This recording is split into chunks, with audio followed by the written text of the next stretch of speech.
嗱，屬蛇嘅朋友嚟到猴年咧，的確有啲複雜嘅喎，因為蛇同猴本來就好朋友嚟嘅，佢哋係相合嘅，但係當中嘅關係又有啲刑克，咁所以屬蛇咧都係犯太歲嘅。喺屬蛇嘅朋友嚟講，喺啲年份入邊，我哋就要留心，今年的確好多嘢傾，好多人同你合作，但係中間可能會波折重重，先難後易啦。好在咧，就有天德、福星同埋六分星照住。天德係上天之德，都係大貴人星嚟㗎。有呢個星嘅話，都有啲助力困難，應該可以解決嘅。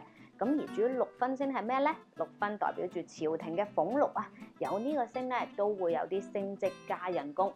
不過記住，今年係好容易受傷整親，尤其是隻腳啊關節呢方面嘅嘢，我哋要特別注意一下喎。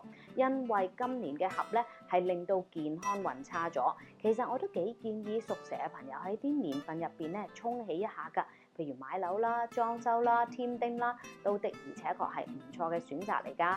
另外仲有福星照住，福星咧就代表住幸運之財啦。今年都有少少偏財嘅，只要唔係太貪心，都有啲得着嘅噃。要留心就有卷舌星啦，卷舌代表是非口舌啊。